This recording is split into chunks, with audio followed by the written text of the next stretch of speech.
I came over in the morning to pick Martin up, to drive him to the airport to go to Memphis. The children saw him going to the airport all the time. But this day, the boys blocked the door and said, "Daddy, don't leave." And he said, "Oh, I'll be right back. I'm just going down to Memphis. I'll be back." Then they ran ahead of him and blocked the stairs and said, "Daddy, don't leave us." And he said, "Listen, I'm coming right back. I'm just gonna go down there for a march.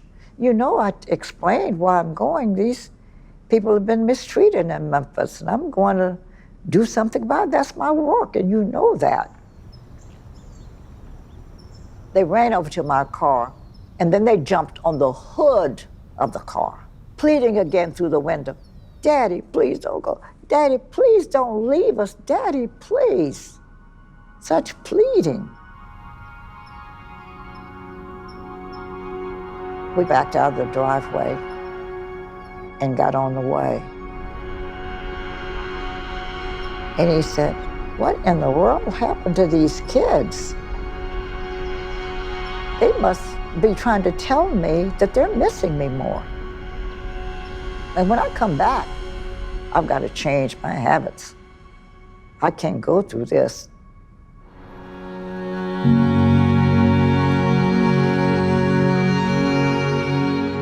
I watched the transformation take place from the man that I met in the first instance to the man he became in the end. With all of his experience, he really was not quite ready for the human heart to reveal as much villainy. What he saw was more hate than he saw resolve. We were trying to redeem the soul of America from the triple evils of racism, war, and poverty. And Martin had become far more exposed to enemies by taking on both civil rights and the war issue. I couldn't imagine the pressure that was on him. Nobody could. None of us could imagine that. It was just too overwhelming. The most difficult time of his life was the 18 months before his assassination. Very difficult time. The closes of 1968, Martin Luther King. He was disappointed, and he wondered whether or not he could do any more than he'd done. It had bothered him deeply that the nation had turned against him. And I always tell people he died of a broken heart. I think he worried about dying before he had accomplished enough. It's as though that he knew that he was not going to be here for the rest of the struggle. We've got some difficult days ahead. The movement ceased to be political for him. It was spiritual. But it really doesn't matter with me now. He said, "We have wandered in the wilderness of separate but equal, and we're about to move into the promised land of creative integration. And I don't know whether I'll get there, but my people will get to the promised land." Mine eyes have seen the glory of the coming of the Lord.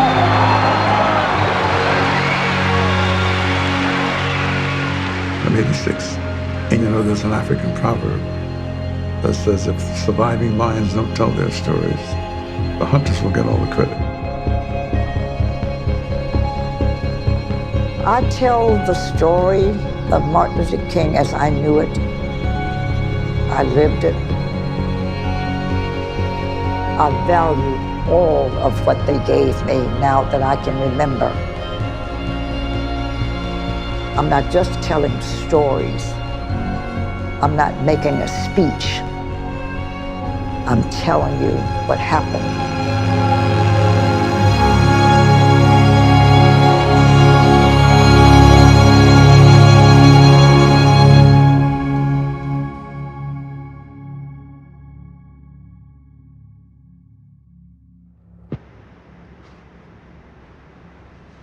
C. Civil Rights, King, Van Oker, roll 20, sound 36. Andy.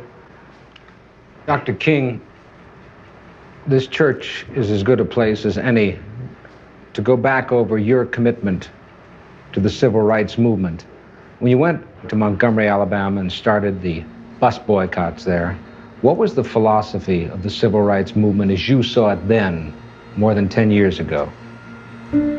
Well, I would say then the philosophy was that we must go all out to use legal and nonviolent methods to gain full citizenship rights for the Negro people of our country. And that particular struggle centered on breaking down all of the barriers of legal segregation. That period was a great period of hope for me. And I'm sure for many others, many of the Negroes who had about lost hope, saw a solid decade of progress in the South. And I think we are in a new era, a new phase of the struggle, where we have moved from a struggle for decency, which characterized our struggle for 10 or 12 years, to a struggle for genuine equality. Because there are three evils in our nation. It's not only racism, but economic exploitation of poverty would be one, and then militarism. And I think in a sense, and in a very real sense, these three are tied inextricably together, and we aren't going to get rid of one without getting rid of the other. When you stood that August day in 1963 on the steps of the Lincoln Memorial, and you said, "I had a dream," did that dream envision a war in Asia and in the ghettos of the North? No, I didn't envision that then.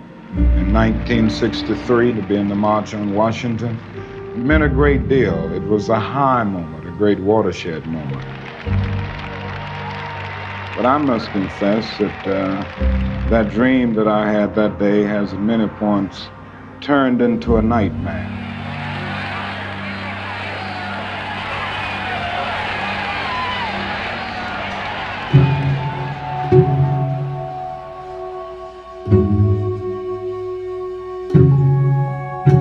We were all caught off guard when we saw the rebellions begin. They started in Harlem and then Philadelphia in 1964, and then Watts in 1965, which was the most massive.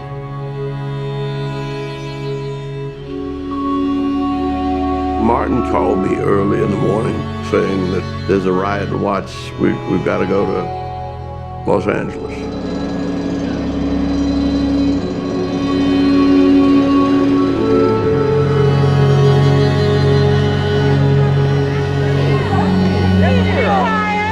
Thank you very much, my dear friends of Los Angeles and the Watts area of this city. Now, I live approximately 2,500 miles from here. I'm not free there, and our brothers and sisters are not free there. And you are not free in California and in the North. I say it all over America, and I come out to Watts to tell you today, no matter what color you are somebody.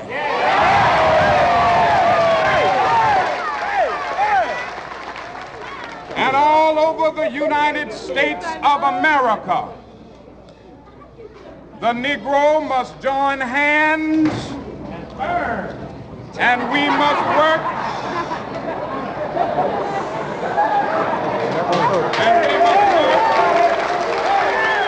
Dr. King said that the ride became the language of the unheard. You all know my philosophy. You all know that I believe firmly in nonviolence, or maybe some of you don't quite agree with this. Nonviolence is more than a tactic.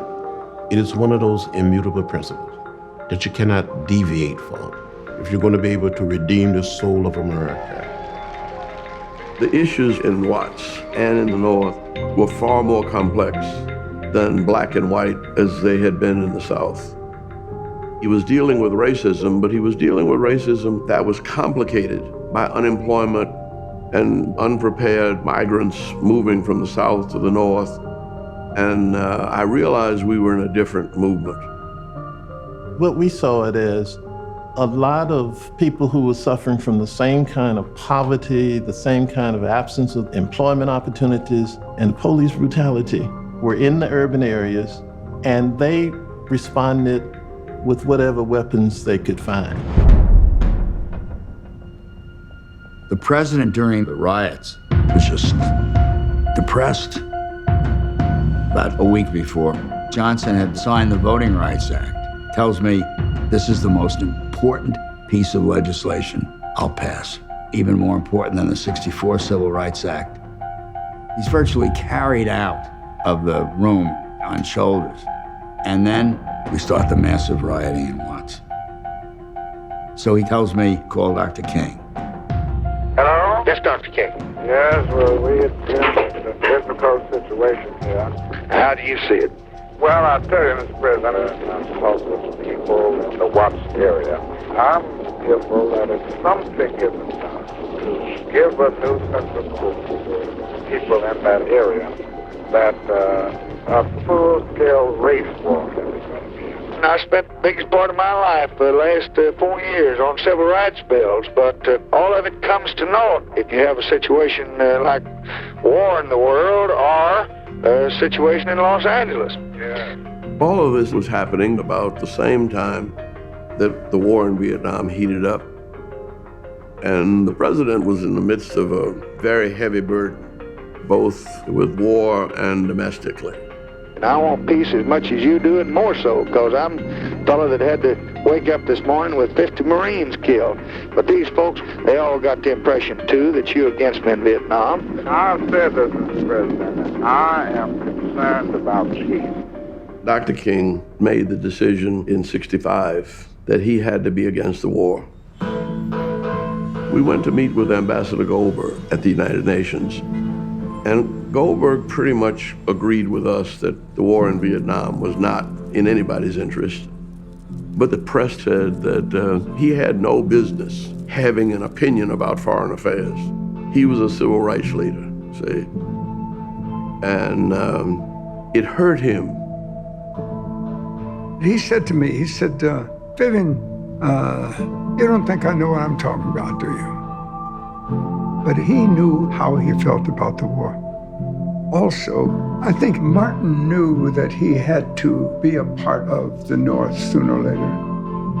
One must understand that the civil rights legislation that we have had over the last few years, even the voting bill, rights bill, which came the other day, didn't do too much to improve the lot of the thousands and millions of Negroes in teeming ghettos of the North.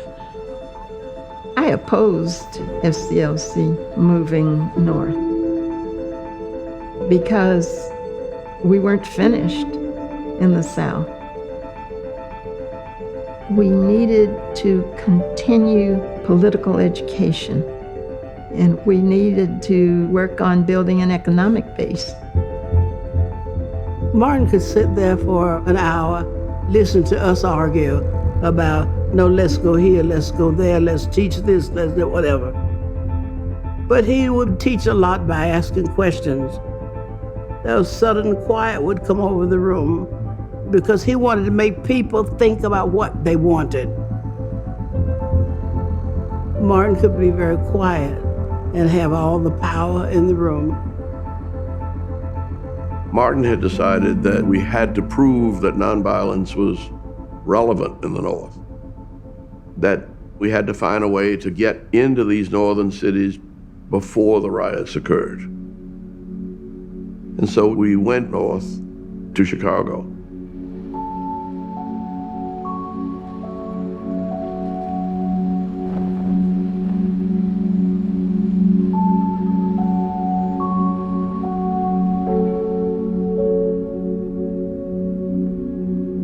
I do not know that everything that Martin said or did, he was quite prepared for.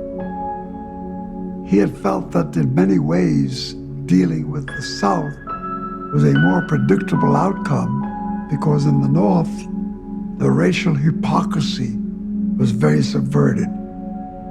It gave the appearance of being not like the South. The South was the center of all evil, and the North was a place of the higher experience. And Dr. King said, no, that's not the case.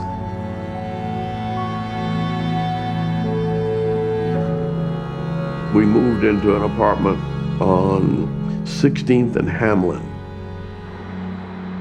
It was a walk-up apartment with no lights, no heat. And it took quite an adjustment. I never got scared in the South.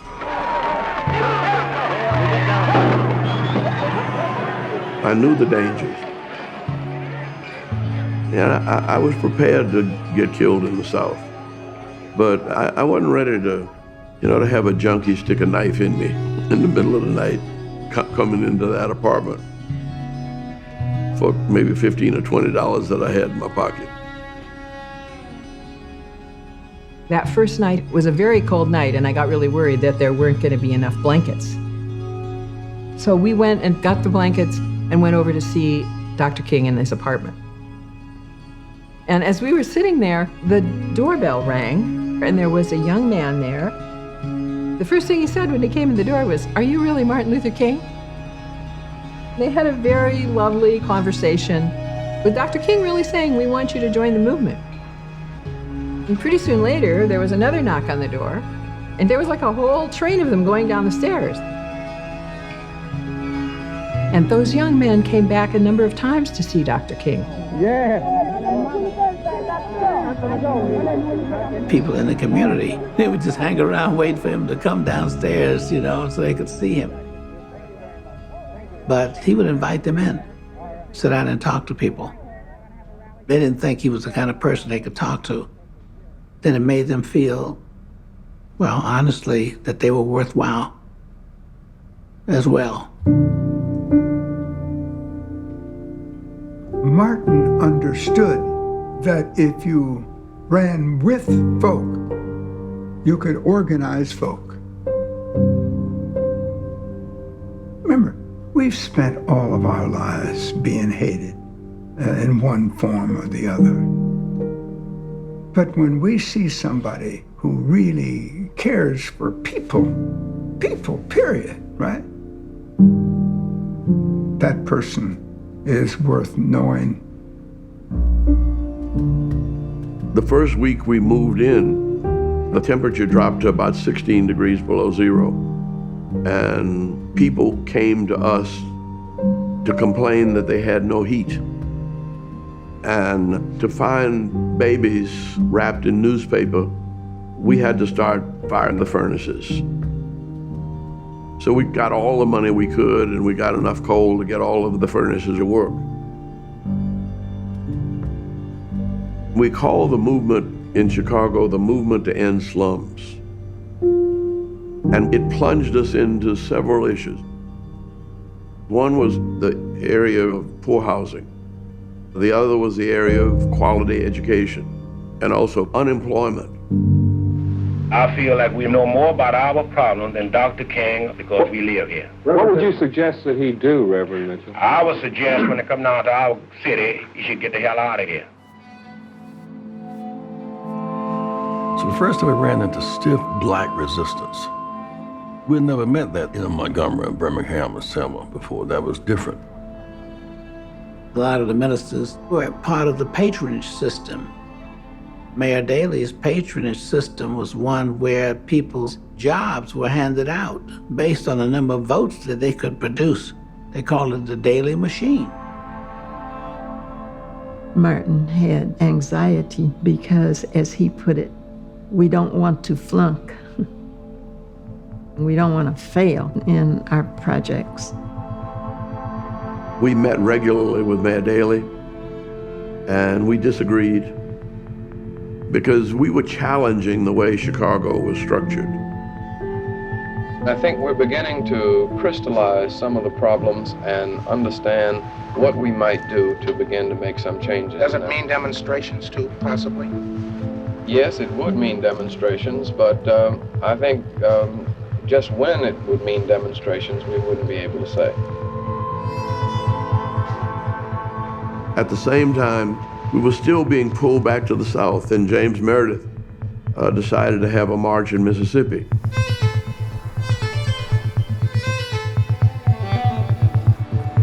When James Meredith, the Negro who desegregated the University of Mississippi, started the march, only 3 friends walked with him. The surest way to power is through the vote. And it is for this reason that I have decided to use all of my spare time trying to encourage Negroes to register and vote. And that is the purpose of this march today. Mississippi wanted black folk to leave. They didn't want them to be there to vote. They were trying to starve them out. They were pushing people off the land, wanted them to go north, and the violence continued. James Meredith's march was a march against fear. We had seen people in Mississippi getting killed for trying to register to vote because they didn't want them to have power. So he was trying to empower African Americans to not be fearful of all the threats. If I can walk through Mississippi without harm, Meredith told reporters, other Negroes will see that they can too. At that time, me and Stokely Carmichael were officers of SNCC, the Student Nonviolent Coordinating Committee, and someone came along and told us that James Meredith had been shot. I'm hit in the leg and in the head. Ain't nobody gonna get me in the car. Here it comes right now, Jimmy. The Meredith March wasn't on anybody's agenda. He didn't consult with anybody. But with the shooting of Meredith, Dr. King and civil rights leaders rallied around that. This march that we are continuing, started by James Meredith, I am convinced will have as greater impact, or probably a greater impact, than the march from Selma to Montgomery. You can still be shot down on the highways in Mississippi, peacefully walking. That march needs to be big. Thank you very much, gentlemen. No more questions. Martin felt we could not ignore what was happening in Mississippi. Got the march. So we had to divide what we were doing in Chicago. And so we had a Mississippi march and a Chicago movement.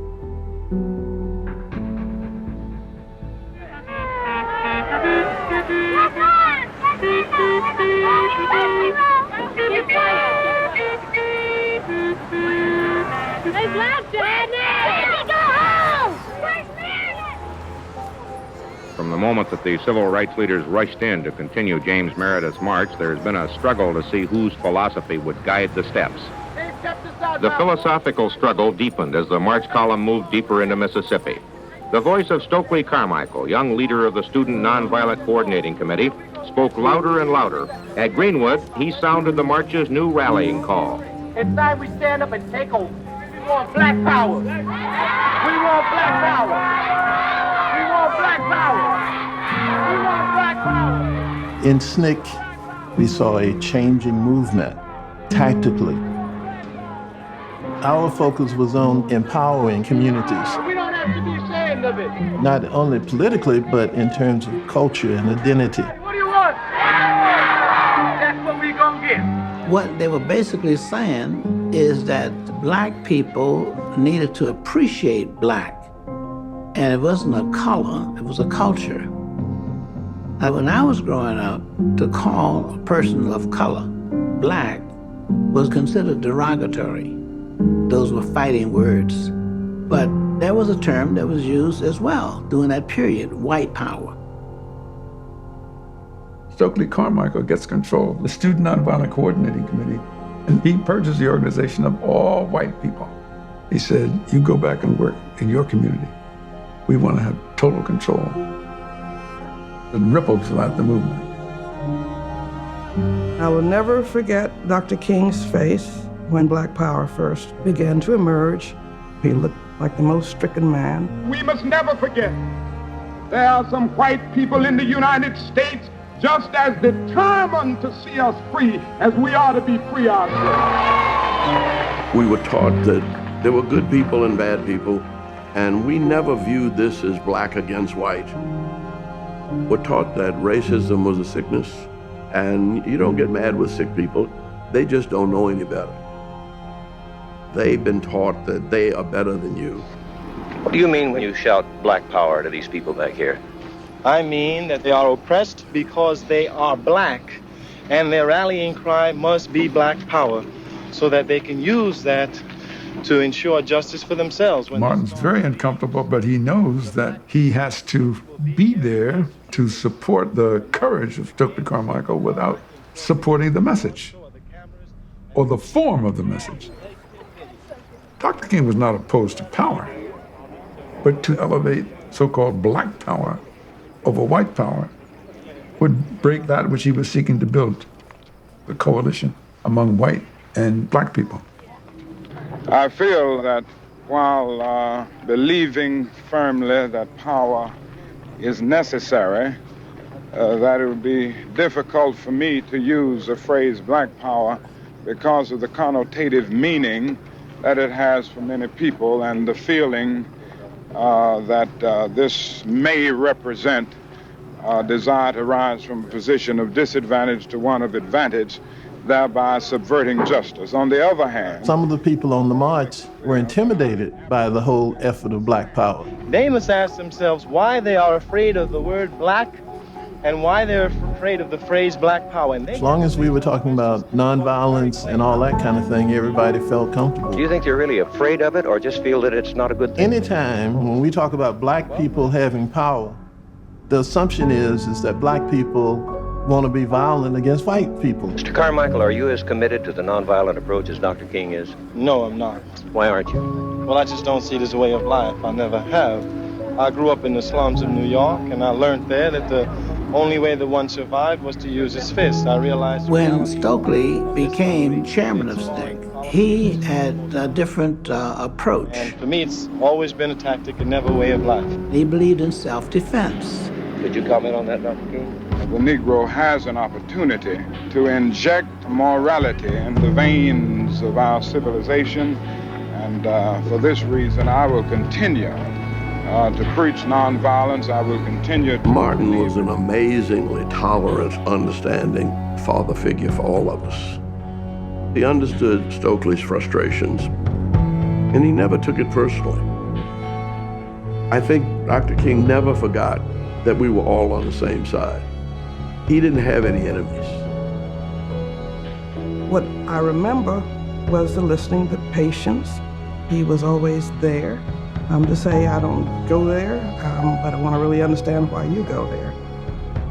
But that was the first real breach in the nonviolence commitment that many of us had grown to accept.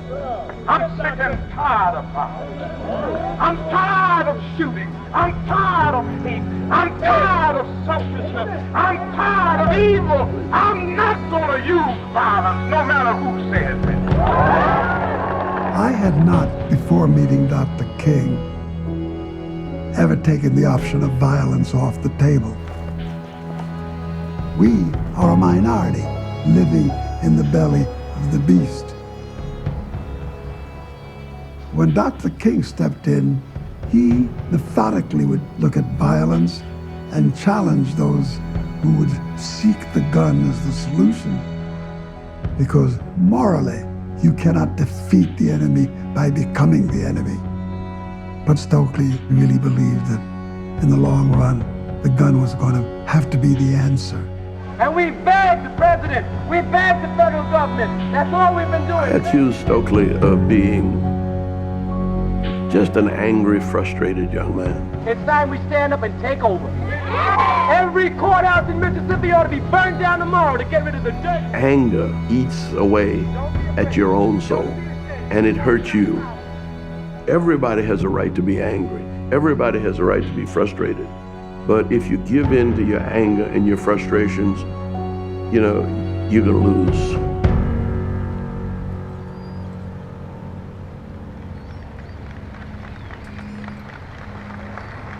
This day, we must commit ourselves to make any sacrifice necessary to change Chicago this day.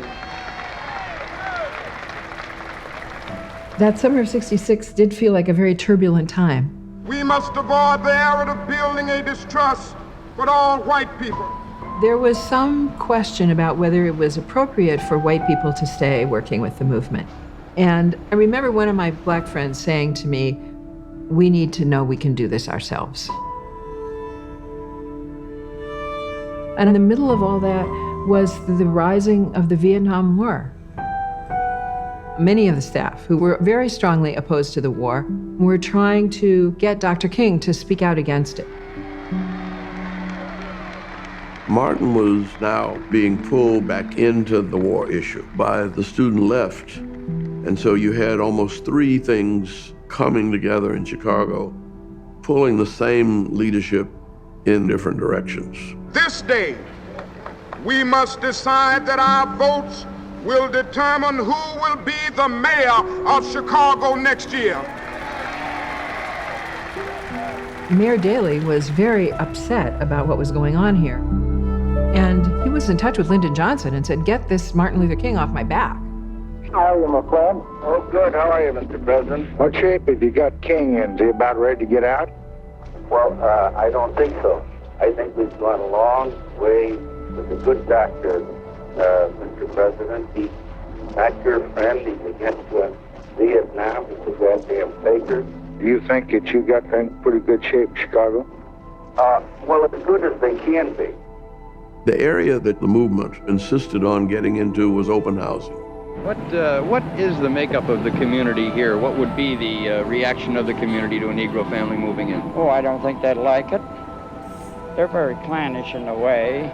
Chicago is probably the most segregated city I know.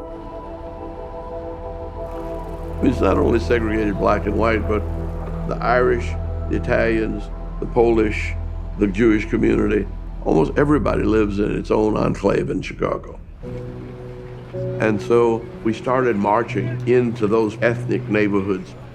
And we were challenging Chicago simply by marching.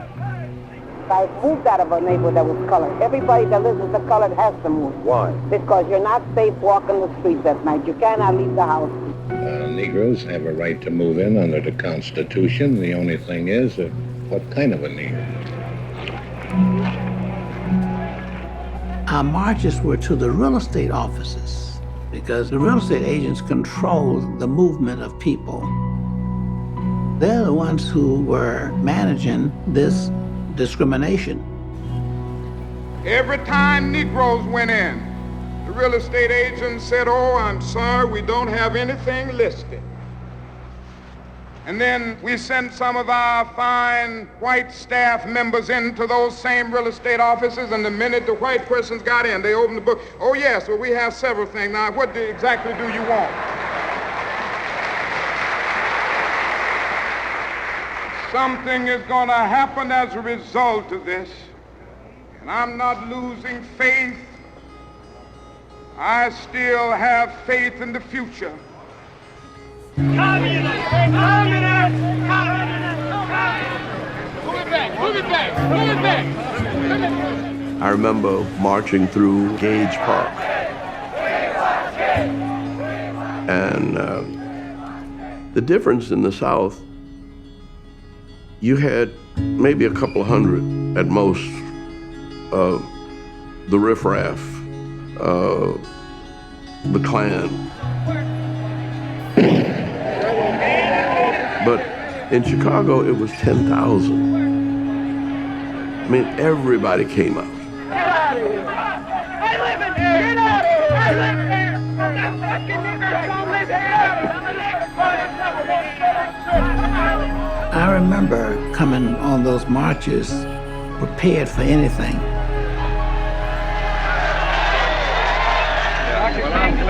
Oh, I've been hit so many times, I'm immune to it. But it was well beyond what we anticipated.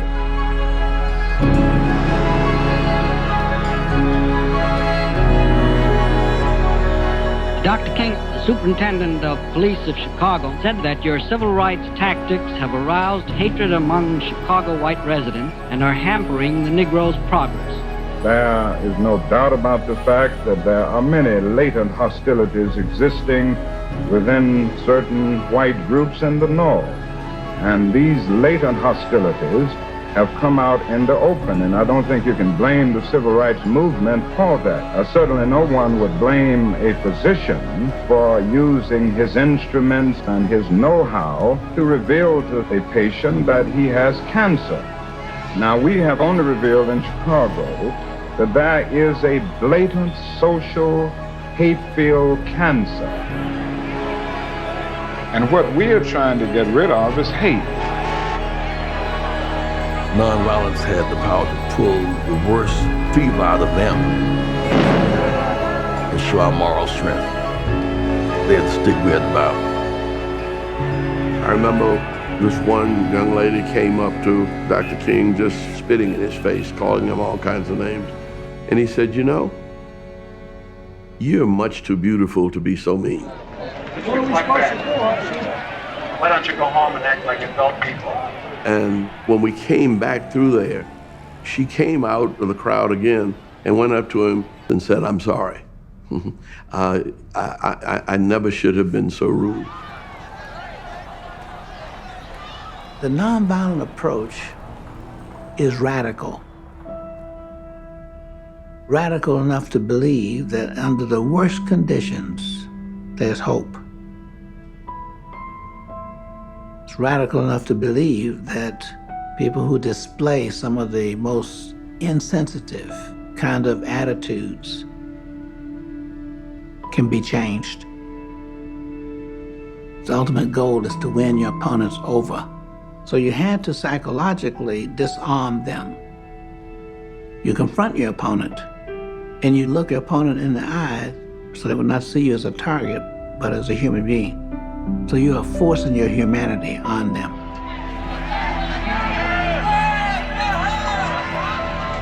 Mayor Daley was very distressed, and he really wanted it to end. So one of the religious groups in Chicago decided to call a meeting to try to come to some agreement that would stop the marches.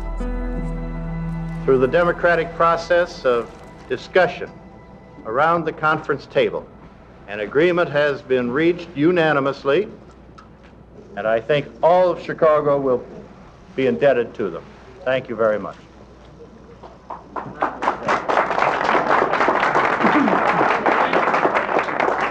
Hold it 1 second, please. Just hold your questions. All right. Dr. King, one of the most significant programs ever conceived to make open housing a reality in a metropolitan area was agreed upon here today at the table of reconciliation. Therefore, the Chicago Freedom Movement hereby agrees to halt neighborhood marches and demonstrations in Chicago on the issue of open housing, so long as these pledged programs are being carried out. Dr. King, you say you're satisfied, but you don't sound too happy about what's happened in there. Are you? Well, I don't know what you mean. What do you mean? You don't seem like you really are happy. Well, I'm a very honest man, and I wouldn't say on this paper something that I don't believe. I think that this is a very significant step forward. I'm not happy about the total problem that we face in the United States of America. I always have to look at the ultimate, and in terms of the ultimate, we are still a long, long way from our goal. The staff was really disappointed. We did not get a definitive statement from them that discrimination in housing will end in Chicago. But one of the things that Andrew Young said was, sometimes you only win half a loaf, and then you have to keep pushing for the rest of it. The extent that there were successes that came later, Dr. King didn't get to see that.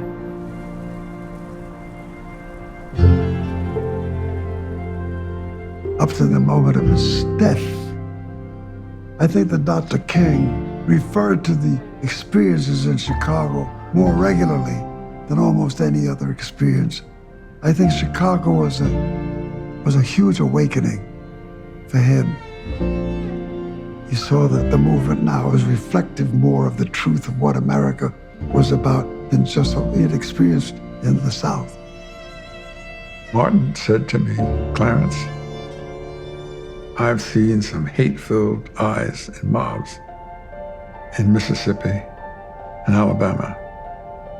He said, but the hate I saw in Illinois was was equal or greatest to any of the hate I see in Mississippi. It was really shaking.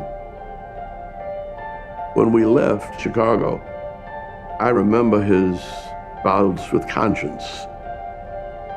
He was very depressed that he hadn't been more forceful in his nonviolence.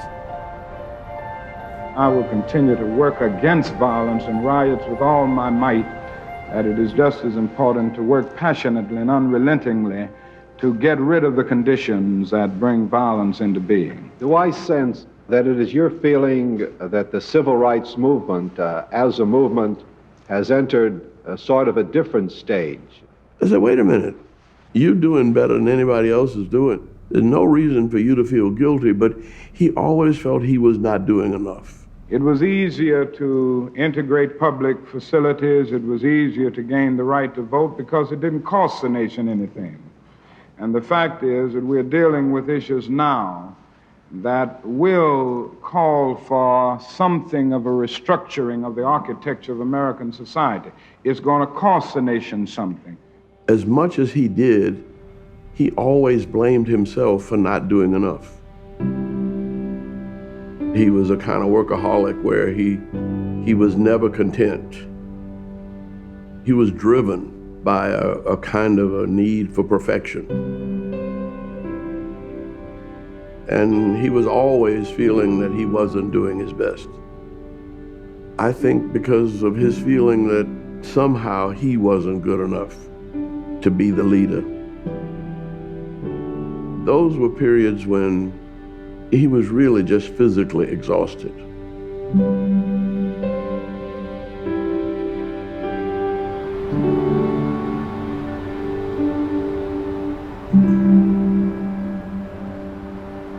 Dr. King came to New York with great regularity, and whenever he was here on quiet time, he often stayed at our home. And we also made sure that his space was filled with the things that brought him pleasure, including his favorite drink, Bristol cream sherry.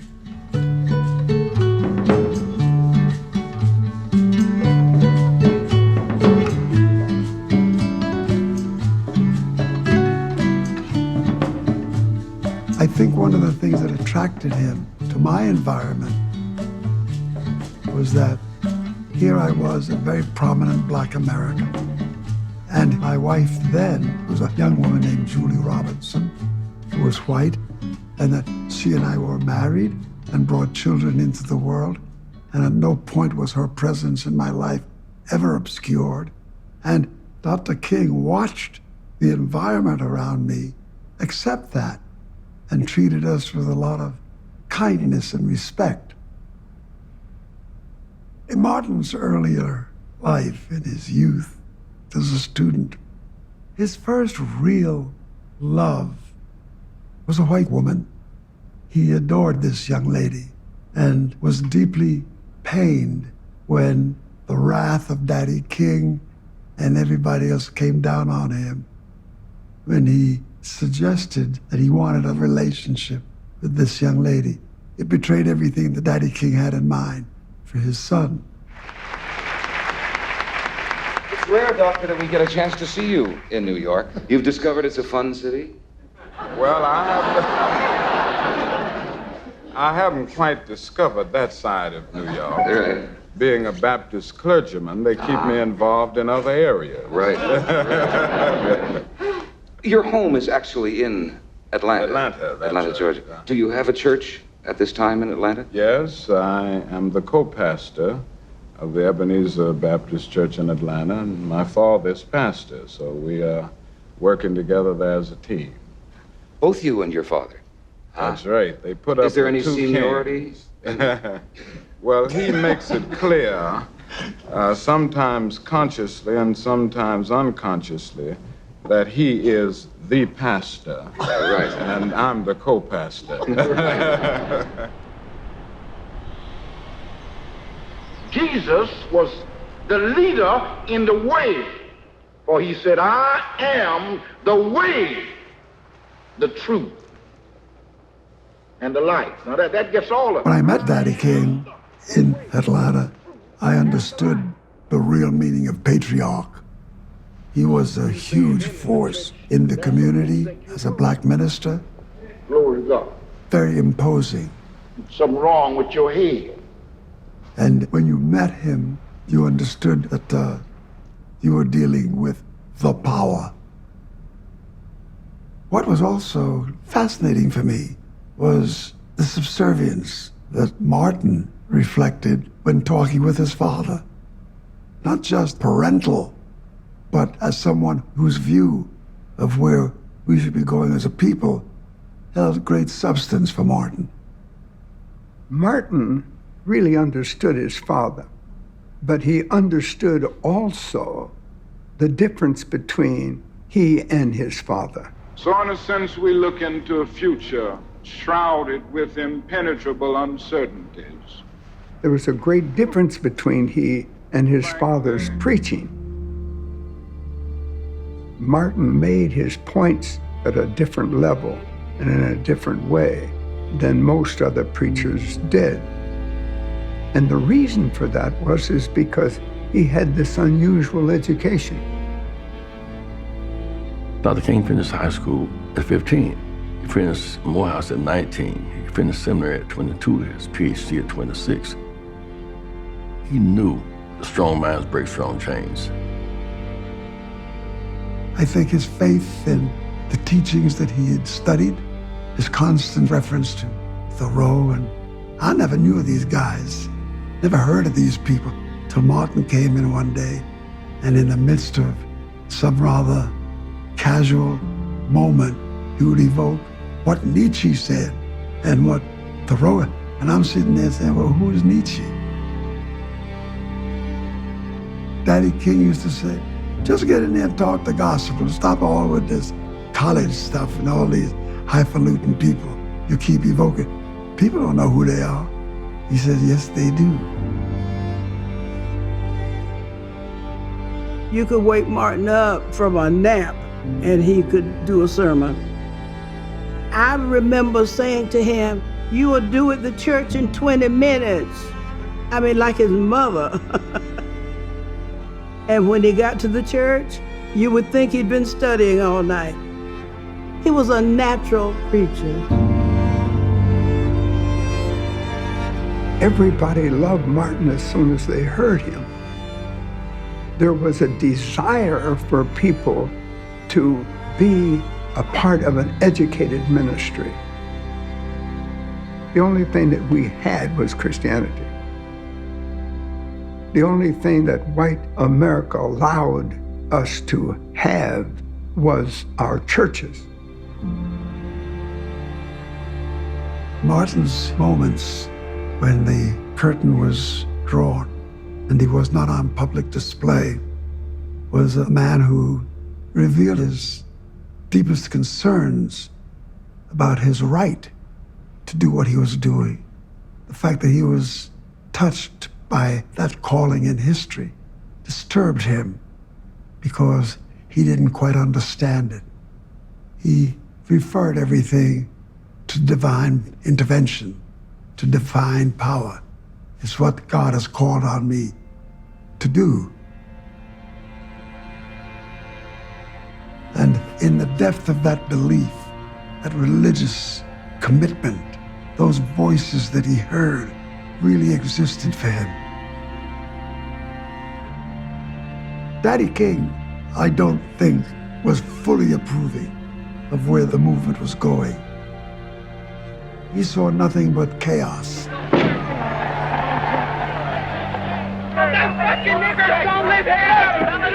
He saw nothing but rage.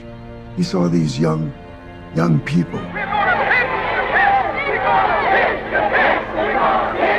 with the birth of SNCC and the kinds of passion that poured forth from these young people, many of whom were not much younger than his son. And the fact that his son was the spearhead of it was even more threatening for him.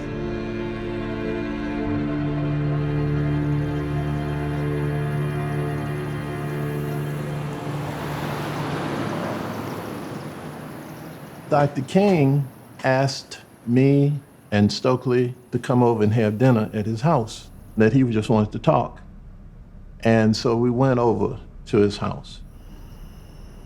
He wanted to understand where Black Power came from. He wanted to know everything we were thinking, where we were going with it. The discussion was about 3 hours long.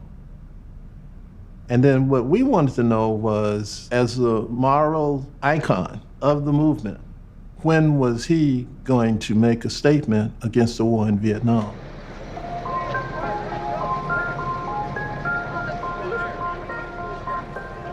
The leaders of the peace movement were reaching out to Dr. King and wanted him to get more actively and publicly involved.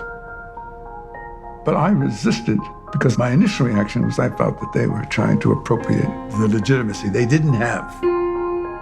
Hey, hey, LBJ! LBJ! Hey, hey, LBJ! Politically, we had to be very cautious about whether or not we wanted to publicly criticize what could be described as having been the greatest president for civil rights since Abraham Lincoln. This is after the Civil Rights Act of 1964, the Voting Rights Act of 1965. And here we're going to publicly excoriate and criticize the man without whose leadership none of this would have been possible. The anti-war movement was a new constituency for us. There was a spiritual connectivity that we were comfortable with, and we understood their positions. They wanted to emulate our tactics, but there were radical elements of violence and anti-American discussion, and we didn't want him taking his moral position into an extreme left environment with kids who were kind of anti-American, who were communists, who were burning American flags. And we could not control that.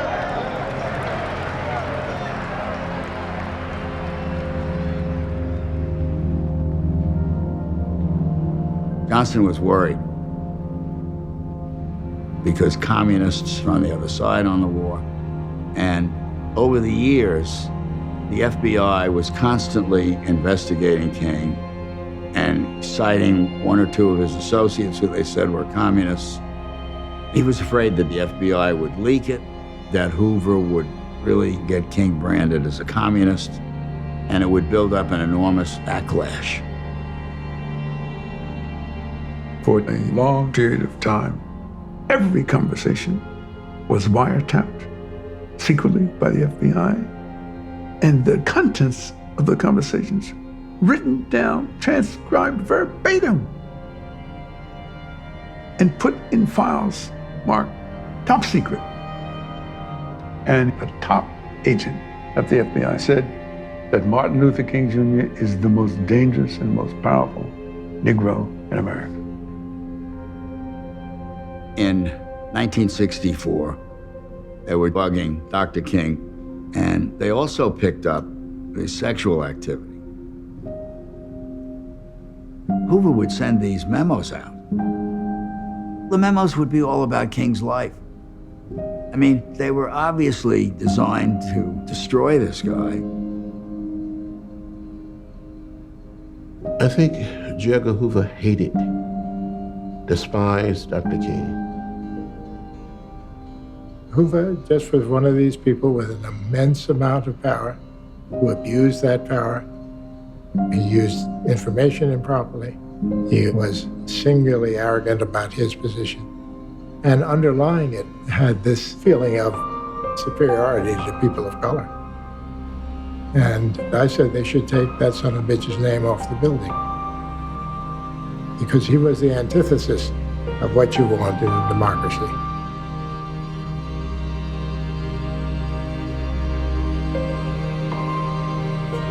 You know, during those days, we assumed that we all were being wiretapped or spied on. But I think the people who made the recordings were really sick. Everything the FBI was doing to hurt us made us question whether this country was so sick that it couldn't be saved. We were never running a program of personal piety. We were running a program of social and political and economic justice. And it's while we are yet sinners that Christ died for us. And it's one of the things that makes it possible for us to understand the difficulties and weaknesses in other people, is that we're aware of them in ourselves. I think it's very important for us to see that you can go on doing the good works and have slipped and fallen, you know, or gotten drunk or womanized or whatever. But since we have no idea how his struggle felt, we don't have any room to criticize it. Martin Luther King Jr. was a human being, and he was imperfect. He was conflicted by traveling so much, and may not have felt that he was being the best father or husband that he could be. But his love for his family was unchallengeable. When I met Martin, I had, unfortunately, a stereotype impression of a minister. Piety is good, but I think is a kind of a false piety, you know, which I don't like. And he was just a human being, very, very warm and very down to earth, and just different. Coretta believed in his cause so much that she was willing to pay the price. And she tried hard to have him spend as much time with the children as could, because he wasn't home that much. Well, pass your plate this way. When he was home, she insisted that he have dinner with the children. Daddy, you're not talking. I'm too hungry, Mother. I'm so hungry, I'm busy with this dinner. I guess this was one of the most frustrating aspects of my life. The great demands that come as a result of my involvement in the struggle for justice and peace, it's just impossible to carry out the responsibilities of a father and husband when you have these kinds of demands.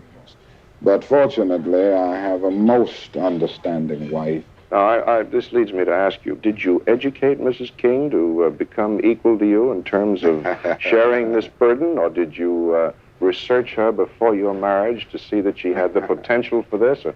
I wish I could say, and to satisfy my masculine ego, that I led her down this path, but I must say we went down together, because she was as actively involved and concerned when we met as she is now.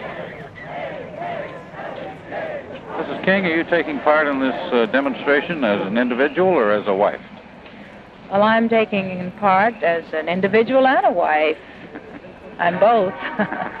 Martin Luther King wrestled with coming out publicly, taking a stand against the war in Vietnam. But Mrs. King was involved in the anti-war movement long before. So she had a lot of influence on Martin Luther King comes to that conclusion. I come to express my own personal witness for the cause of peace. And in the civil rights struggle, if we win all of the rights and privileges that we are fighting for and have no world in which to exercise these, then there is really no need for our efforts. I decided that I would leave it to my wife to take the stands and make the meetings on the peace issue. But I came to the conclusion that I could no longer be a silent onlooker, but that in some real way I had to be an involved and concerned participant. Andy Young called me. I was the executive director of the group that wanted to stop the war and engage the religious community to help do that. So Andy proposed that Dr. King give a speech in New York, and Dr. King decided to make a full-blown statement. So I said, well, what about Riverside Church?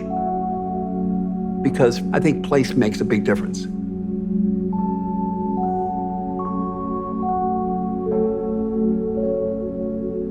When he came to the Vietnamese speech, he struggled with it. And I remember very much because he wrote a big part of it in our home. I have on my wall in the hallway a copy of his writings and the notes that he made. He had a habit of using a yellow pad, constantly making notes, and he'd crumble up these things at the end of an evening and toss it away. And I'd just do a swan dive right into the garbage pail and retrieve those papers, because he always left some really profound sentence or something that I thought was worth retrieving and saving. Dr. King knew where his heart was, but he also knew the criticism and the splits that would happen the moment he said anything against the war in Vietnam. And of course, he did. The night of April 4th, 1967, I believe that Martin Luther King Jr. delivered probably one of the most powerful speeches I ever heard him deliver. Ladies and gentlemen, He said in effect that he was not going to butcher his conscience. I knew that I could never again raise my voice against the violence of the oppressed in the ghettos without having first spoken clearly to the greatest purveyor of violence in the world today, my own government. So as a nation, we talk about nonviolence here in America, and then we engage in violence abroad. He said in effect that the bombs that were dropping in Vietnam, they would be shattered over America. Dr. King was worried that the government had gotten us into war where we didn't need to be, and that we were hurting ourselves, the returning veterans, the inflation, the unemployment, the consequences of the war. He literally poured out his heart, the depth and essence of his soul. For many sermons, I was at the March on Washington, but I think the speech at Riverside Church was his best. If America's soul becomes totally poisoned, part of the autopsy must read Vietnam. When the speech ended, the place exploded, and I knew it was electric. I knew he had hit it out of the park. But the next morning, he was blasted in virtually every editorial column in America.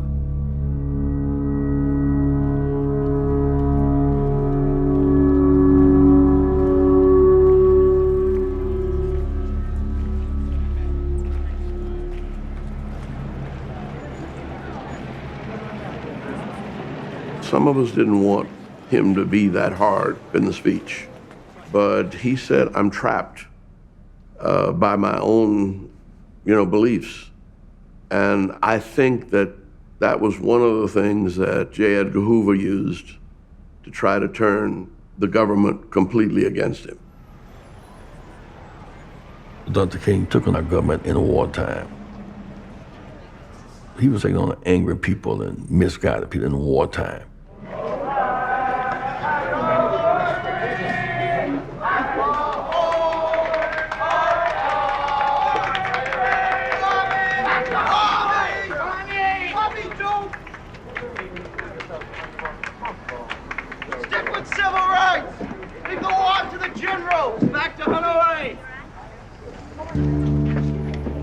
He said, many of my friends are turning on me, many of my Morehouse friends, my classmates.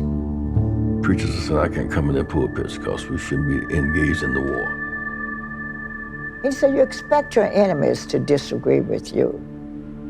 What I didn't understand is how our friends would leave me. They stopped giving, they stopped calling, they stopped caring, and he was devastated. Change is painful, the loneliness and what it must have felt like when he was so abandoned by so many and told to stay in your place. He really felt betrayed. And he said over and over, they don't know me. They applauded me. I told Negroes to be nonviolent. These same people are damning me when I say you ought to be nonviolent toward little brown children in Vietnam. The way all of America turned on him when he stepped into the Vietnam drama was perhaps the single most challenging moment for Martin.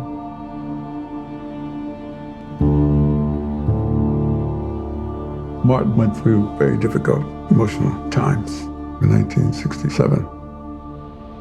He had a doctor in New York, and I remember sitting with Dr. Logan, and he generally felt that the state of Martin's emotional health was such that he maybe should seek some kind of third-party independent psychiatric counseling. And I look at Dr. Logan, and I said, that's not going to happen. I was very blunt, and I said, if not within 24 hours, within 24 days, the FBI would find out, and everything that Martin King said to that psychiatrist would be immediately in FBI files. They can't take that chance.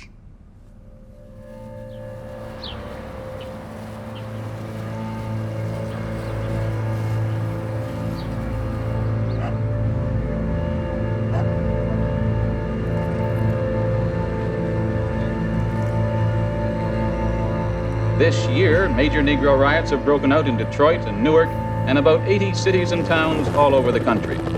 Already it's become the worst crisis in the country since the Civil War. The despair is deep. The bitterness is wide in the ghettos of our nation. I will continue to raise my voice with all of my might against riots, because I know that black rioting can mean black suicide. Don't point that gun at me!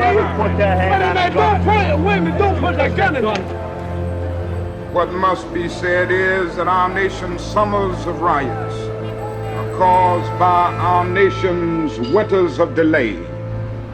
Pillage, looting, murder, and arson have nothing to do with civil rights.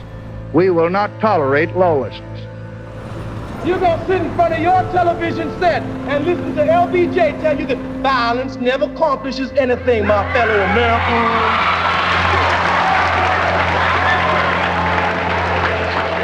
But you see, the real problem with violence is that we have never been violent. We have been too nonviolent. I've decided to stick with love.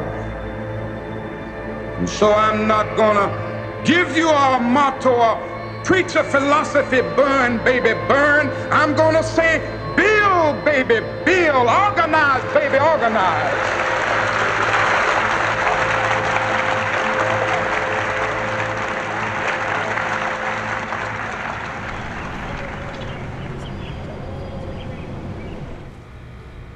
Martin Luther King called me from Atlanta, and he said to me very directly, I need you to come on down here now, because this may be my last campaign, and we're going for broke.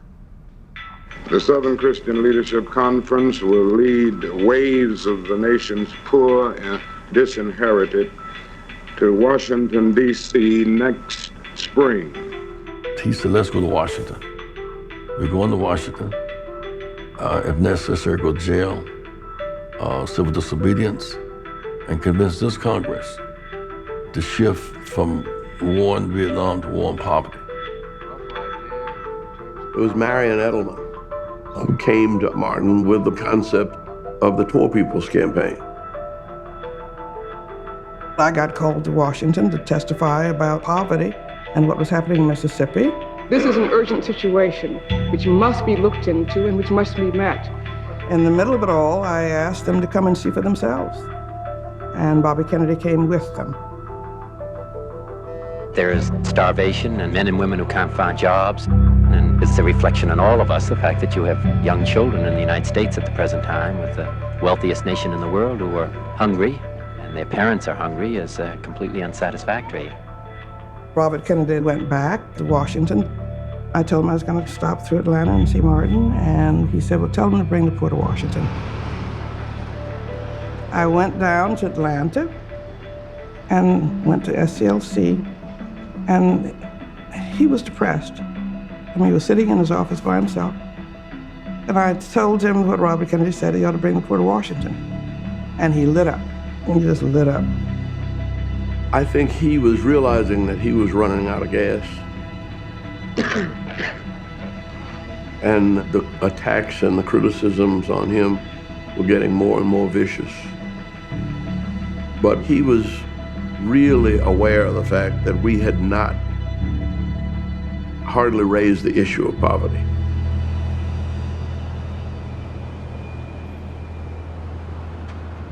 We have to do it for our own sense of dignity, our own self-respect, our own determination.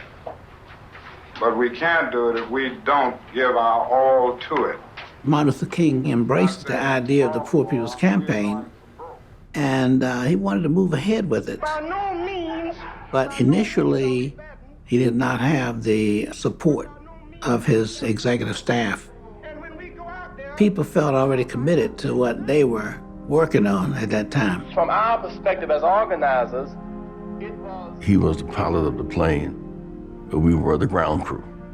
Without the ground crew, the plane could not leave the ground. given the realities of Martin Luther King went on a fast to reunite people and get them to think collectively how they could participate. As we go into these communities, And they finally started coming aboard. we must remember that we are the custodians of a philosophy. But he talked about this frustration. His staff was all concerned.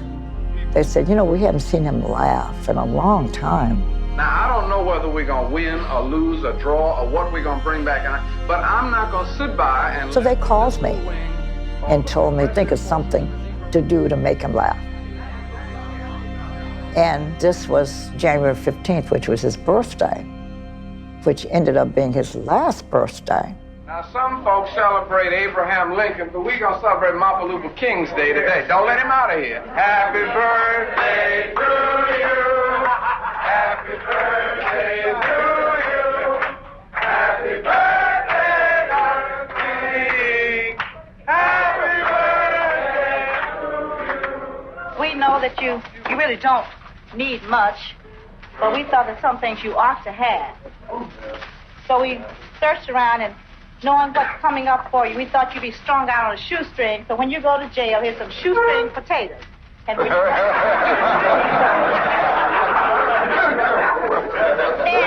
we know how fond you are of our President Lyndon Johnson. And we know how you're supporting everything. I got this little cup for you, and I want this back because it's mine. And it says, let me read. It says, we are cooperating with Lyndon Johnson's war on poverty. Drop coins and bills in the cup. And, and this is a special gift for me, a real one.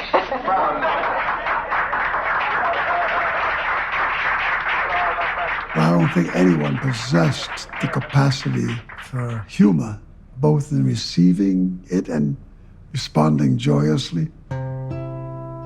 As Dr. King. Much of the time, I was the victim. If he felt somebody was sensitive, he wouldn't pick on them. But he would take something that somebody else said or did and blame it on me. He had a good way of imitating people. He would imitate Andy, or he would say, now, Andy, if you do something foolish and you go out there and get assassinated, he said, I promise, I'm gonna preach the best funeral for you. And then he would start preaching your funeral. And he would do a very sadistic caricature of all of your faults and foibles. and things that you would never want said about you in public. And he'd weave it into a sermon, and quite often he'd have a similar demon from the Bible who had the same problems. And by the time he got through, he had everybody laughing at what was a life and death situation, mostly his life. That was a way of externalizing the fact that he had to somehow talk about the elephant in the room that we all had to live with. Martin joked about it because there wasn't any other way to be. Dr. King, do you fear for your life? Not really. I face the fact that something can happen to my life. Ultimately, it isn't so important how long you live. The important thing is how well you live.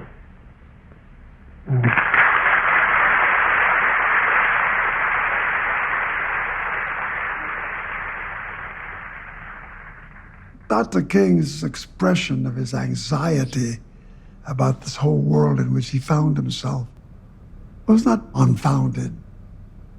His fears were very real because the conditions were very real. What is it that America has failed to hear? I had noticed that he had a tic.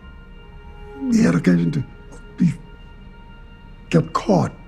Has failed to hear that the plight of the Negro poor has worsened over the last few years. It wasn't consistent, but it was apparent in enough situations for us to know that there was a psychological problem here. And then one day, that tic was no longer evident. I said to him, well, what happened to the tic? He said, it's gone. And I said, well, how'd you get rid of it?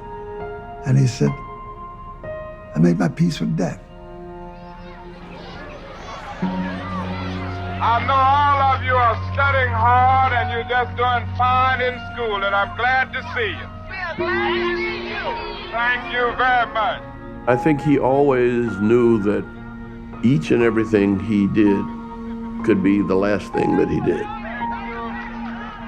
And he used to say that if you're really going to be free, you have to overcome the love of wealth and the fear of death.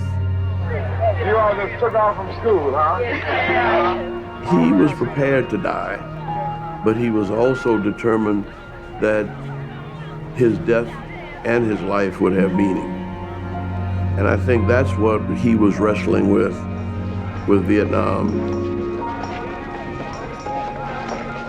and Chicago. Tell Jose and Ralph to rush on. And the Poor People's Campaign. Hello, give me some. Where we stopping? Where we stopping? Where we stopping? Where we stopping?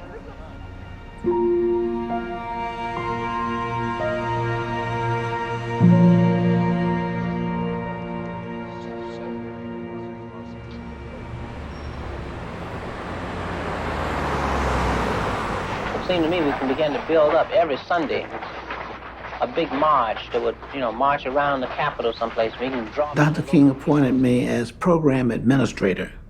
By the time we get to the 7th March, it could really be massive for those people. And usually our campaign was related to discrimination and racism. So we were talking about, black people for the most part. But I said, well, there are Chicanos who are poor. You want them to be in? He said, yes, we want them to be involved. I said, okay. So I said, what about the Native Americans? He said, well, yeah, Native Americans. So by this time he turned around and looked up at me because he had anticipated the next question. I said, well, Dr. King, what about the poor whites? And he said to me, a little disgusted, he said, are they poor? I said, well, yes. Well, we want them involved. We assemble here together today with common problems, bringing together ethnic groups that maybe have not been together in this type of meeting in the past. I know I haven't been in a meeting like this, and it's been one of my dreams that we would come together and realize our common problems. Black people, Mexican Americans, American Indians, Puerto Ricans, Appalachian whites, all working together to solve the problem of poverty. That was a very big thing that happened, of finding common ground among the poor. That didn't make things easy, but it was a big benchmark into the next stage of the civil rights movement, which had to do with economic rights. Ultimately, we are concerned about a guaranteed annual income. And the other thing I think it is very necessary to say is that everybody's on welfare in this country. When it's for white people and rich, we call it subsidies. Suburbia was built by federally subsidized critics and the highways and expressways that take people out there. So I think we've got to see that when it comes to poor people, we call it welfare, handouts, doles, but when it comes to rich people, we call it subsidies. And it's the same thing, it's all welfare.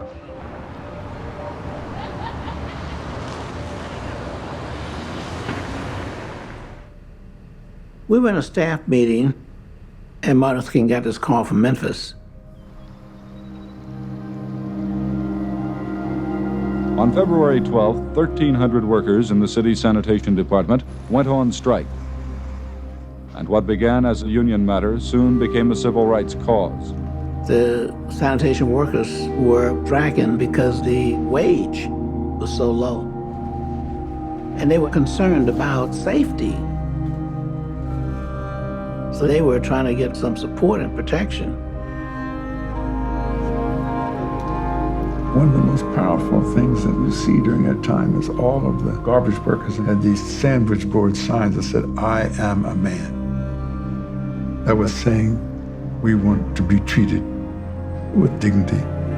With the strike deadlocked, behind the leadership of Negro ministers, the marches grew larger and the ministers reveled in the new unity. When Martin Luther King got the call, he said he had to go.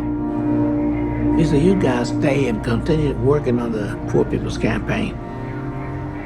We did not want him to go to Memphis at all. But he got up at 6 o'clock in the morning. And he said, "I'm gonna catch this flight to Memphis." Martin went to a march that we had nothing to do with, no pre-planning. And it got disrupted.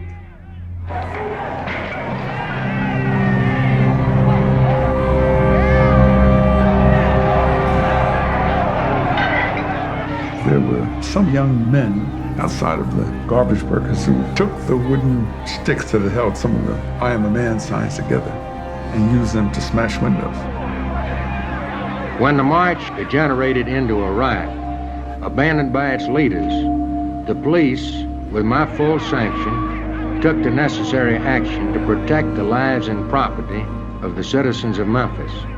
We urge you to return to your homes immediately for your own safety.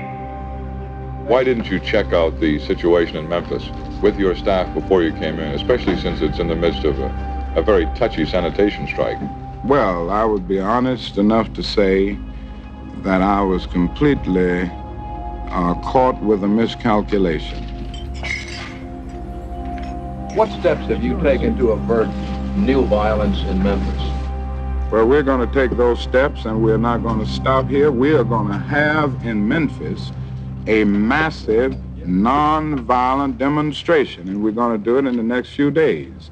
And we're going to take the steps that we've taken in every other situation. We are going to take the steps of uniting this community. Non-violence can be as contagious as violence. In between the first march and our going back to Memphis, Martin gave us a good cussing out about not being supportive of him. And it was the only time I saw him angry at the whole staff.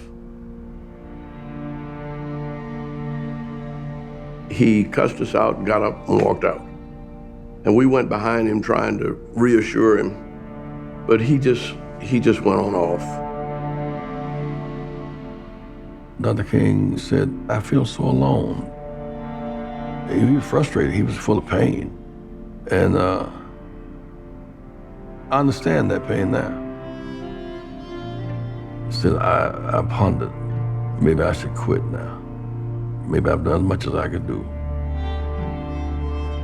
I thought it was wrong to take on another movement in the state we were in. We were tired, and we knew he was tired.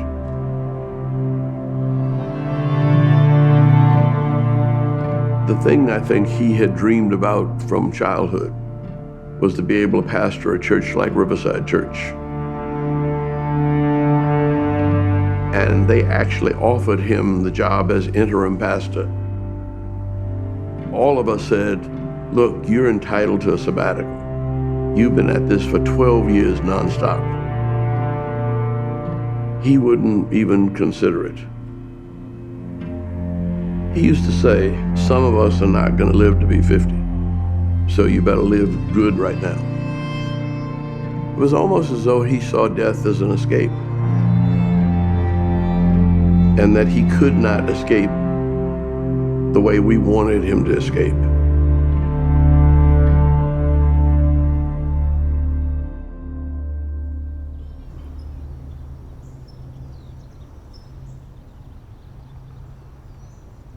Before Dr. King left to go to Memphis, we all had dinner together at their home.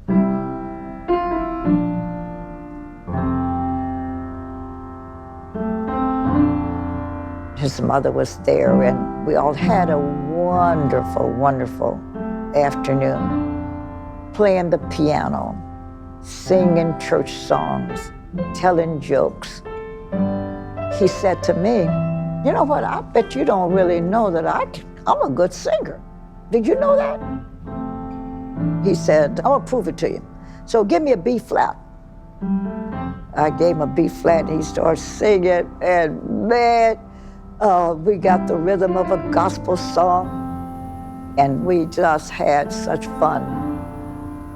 Now, I was to drive him the next morning to the airport to go to Memphis. His mother called me and said, I know you're taking ML to the airport tomorrow. While you have his ear, will you tell him, I wish we could have more family moments like that. Can you tell him to plan it in his schedule sometime after he comes back?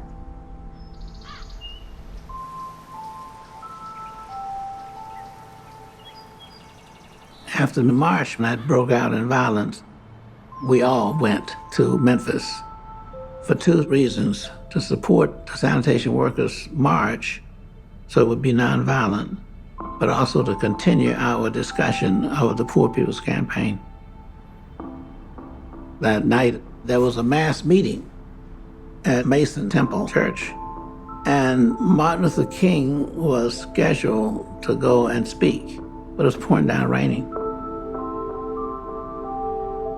Dr. King had stayed in the room most of the day. He said, I have a headache, I don't feel like going. But Jess said, will you go? So we went over there and we walked in the door. Church was about 3/4 full and people cheering. You could sense they were expecting him. Martin Luther King is already in his pajamas in bed. And we were working on a press statement for Washington, D.C. We went down the side of the church and called him on the pay telephone. Said, Martin, come just for a few minutes. You don't have to stay long. Said, they're so ready for you. I could only hear one side of the call, but Martin Luther King said, now, are you telling me that you want me to get up out of my bed and take off my pajamas and get dressed and come out in the pouring down rain, okay, to speak at this meeting? So obviously the answer on the other side said yes. The Moses of 1968, Martin Luther King.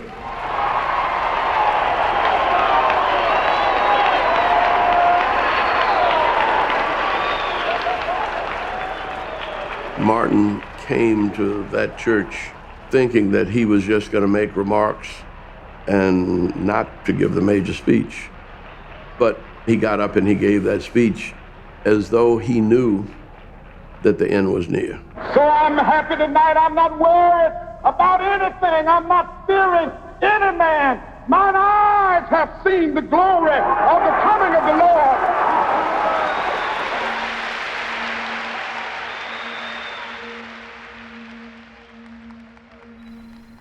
The next morning, we were working on the press statement for the Poor People's Campaign.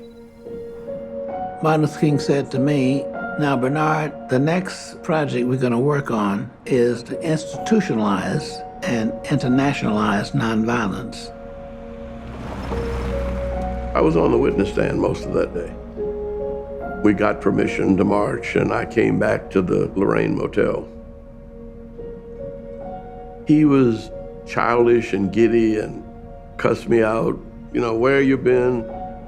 He threw a pillow at me. I threw it back. But everybody else picked up pillows, and it was like a bunch of 10-year-olds. And just about that time, Billy Kyles knocked on the door and said, "You all will do it in my house by 6 o'clock. My wife's got dinner waiting." And so he jumped up and went upstairs to put on a shirt and tie. I was coming across the courtyard, and from the balcony, Dr. King said, "Jesse, you don't even have on a tie." So I said, "Dr. King, a prerequisite for eating is appetite." He said, "You're crazy." We laughed. He was just extremely relaxed and comfortable and playful. It was the happiest I had seen him in a long time. We've been laughing and playing, and he said, "Stop!" And then he raised up, the bullet hit him right here. It severed his tie. I got up and went running toward him, but he was non-responsive. So I got up and went and called Mrs. King. It's a long 10 steps to take from where he was to that phone. I said, "Miss King," I said, "Dr. King been shot. I think he's been shot in the shoulder. I think you should come." I really couldn't say what I saw. It was like too much to say.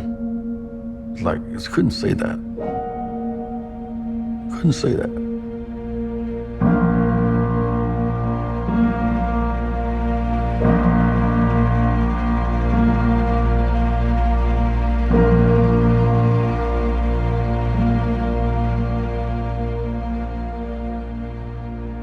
What Dr. Martin Luther King called his beautiful dream, expressed so dramatically during the 1963 March on Washington, was shattered tonight in Memphis, Tennessee by an assassin's bullet.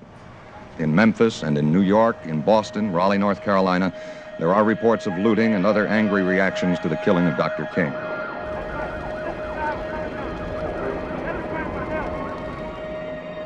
It was awful.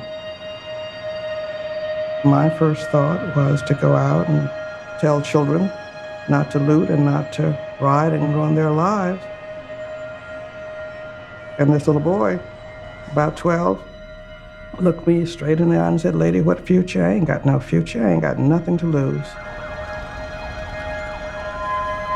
I was in Sarasota, Florida with my parents, and we see this happening on the television. And the first thing out of my mother's mouth was, "He deserved it. He was a rabble-rouser." When white America killed Dr. King last night, she opened the eyes for every black man in this country. He was the one man in our race who was trying to teach our people to have love, compassion, and mercy for what white people had done. When white America killed Dr. King last night, she declared war on us. A day after the death of Dr. Martin Luther King, there is a countrywide reaction. Turmoil in at least a dozen more cities today. Washington, Chicago, Detroit, Boston, New York. These are just a few of the cities in which the Negro anguish over Dr. King's murder, presumably by a white man, expressed itself in violent destruction. The assassination and its aftermath temporarily pushed aside the president's plans to pursue his new Vietnam peace effort as he put in a busy day at the White House. I think of all the ups and downs and all the turmoil, and the tragedies that occurred in those years, I never saw Johnson sadder about an event than he was at the assassination of King. And he said to me, give me a draft letter to the speaker.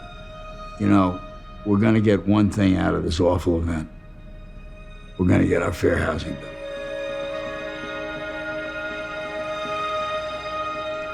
As part of the National Day of Mourning tomorrow, hundreds of communities across the nation have planned memorial services and peaceful marches in tribute to Dr. King. It is in this way, despite the ugly rioting and looting in many cities, that thousands of Americans have planned to express their grief, quietly and with dignity. Nowhere was this more evident than in Atlanta, Georgia. Before the funeral, Dr. King's body was to lie in state at Spelman College. A security officer at Spelman called Mrs. King and said, there must be thousands here. What must we do? Then I said, Mrs. King, the public will wait. You need to see him first. So we dashed over to the campus.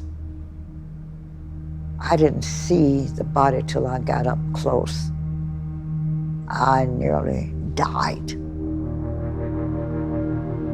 He looked awful.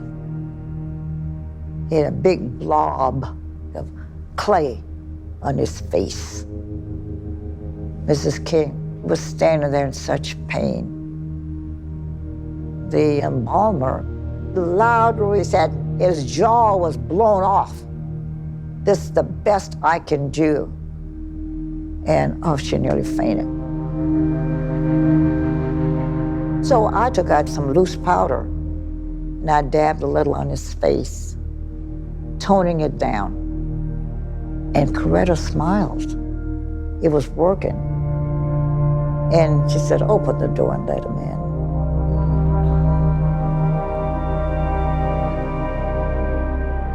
Martin Luther King chose the best person possible as a wife. And her stamina gave the country and the world relief because everybody were just crashing over this man's untimely death.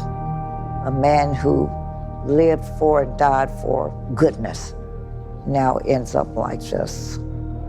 I would have preferred to be alone at this time with my children. We were always willing to share Martin Luther King with the world because he was a symbol of the finest man is capable of being. Yet to us, he was a father and a husband. I am surprised and pleased at the success of his teaching. For our children say calmly, Daddy is not dead. He may be physically dead, but his spirit will never die.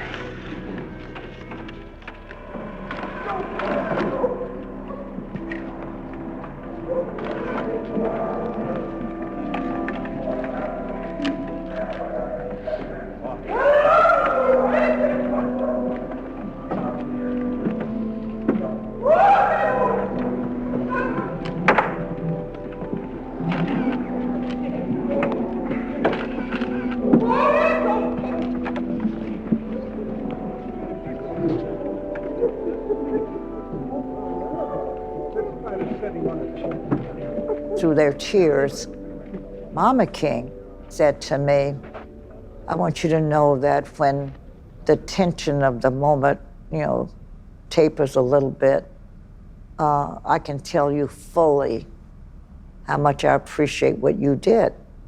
And I said, what I do? She said, well, you told Martin what I said, that I wanted him to spend more time with me. She said, he called me, and she thinks that she was one of the last persons he talked to. And she said, I know I'm gonna feel good about that one of these days. I got a call that Mrs. Kennedy would like very much to pay her respects to Mrs. King. It was the day of the funeral. And Mrs. Kennedy walks over to Mrs. King. The now two widows embrace and they hold one another.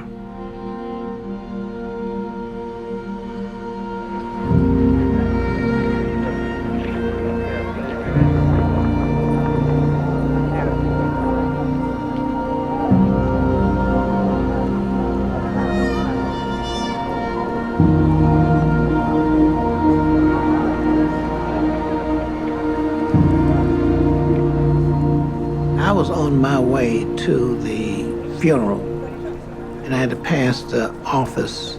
And the office door was open, our SCLC office, and people were bringing things out of there.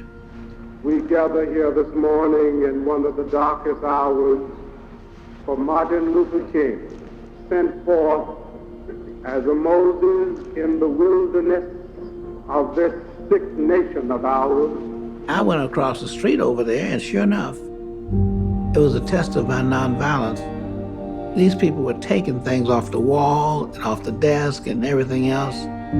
And I had to calm them down because they were frantic and they were wailing and moaning and groaning. So we're not like thieves. They were people who had felt they had lost Martin Luther King, and they were just trying to find something they could hold on to that Martin Luther King perhaps had touched. But I missed the funeral. I got there in time to see Robert Kennedy and some others come out of the church, but the wagon had, gone off.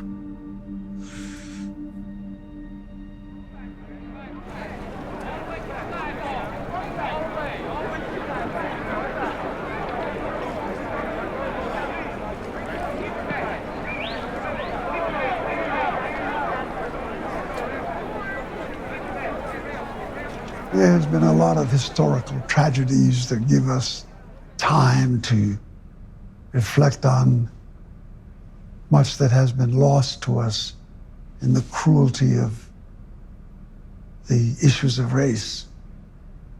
None more profoundly robbed me of an important part of what I thought my life would be than when Martin was murdered.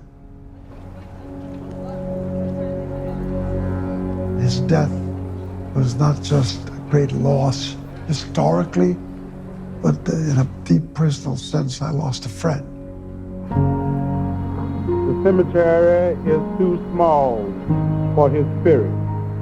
The grave is too narrow for his soul. We commend his legacy of courage and love to ourselves, our children, and our children's children.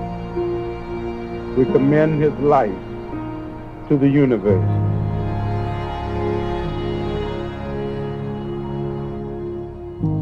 My first reaction was to be mad with him. You got us in all this hell, now you going to heaven and leaving us in hell. Why don't you take us with you? But I was panicked to know how we followed. And we were not able to stay together without him. And the movement began to fragment.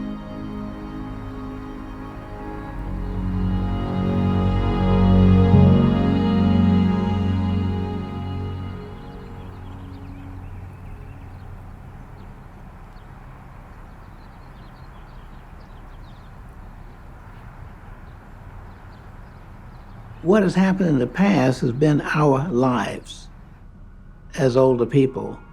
We've gone through those different periods. And we have suffered. And we have also made some progress. But this is what our lives were about.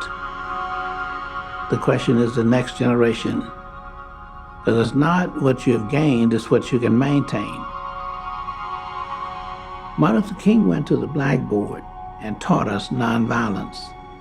But nonviolence is not confined to any historical period.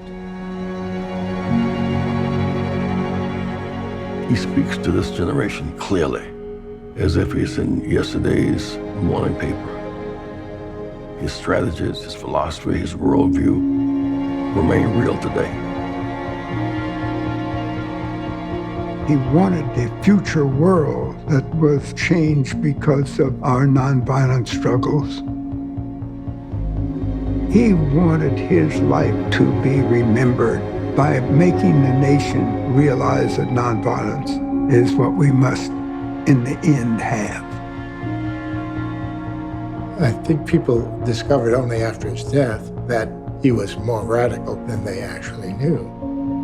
I don't think he wanted us to take anything other than all that we deserve. And that's what radicalism, in the best sense, is about. Using the power that you have to help transform the society for the better.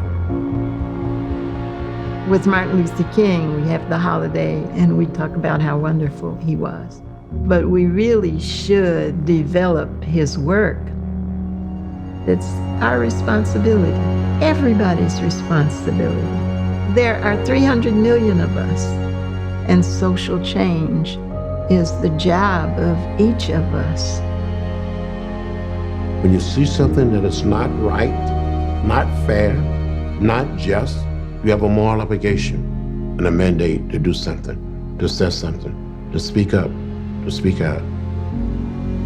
He is issuing as much of a call to us today as he was calling to us in 1968.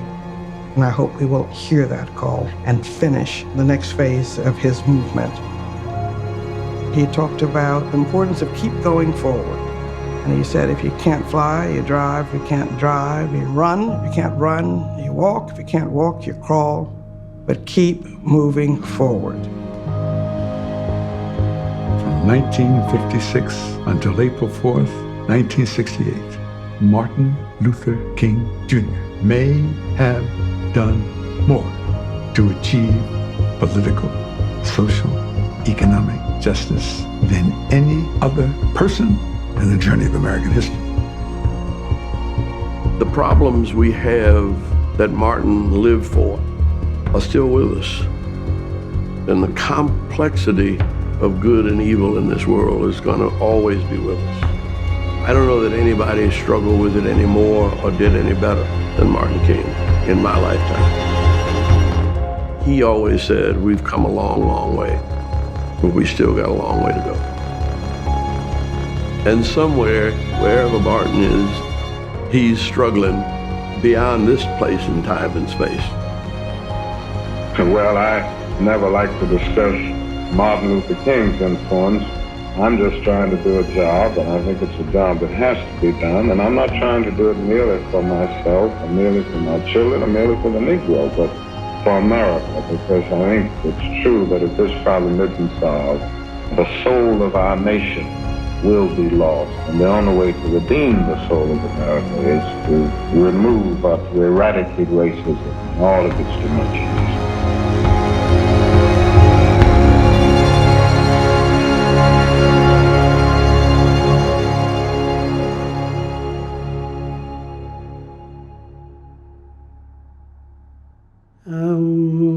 I'm gonna do what the Spirit says do.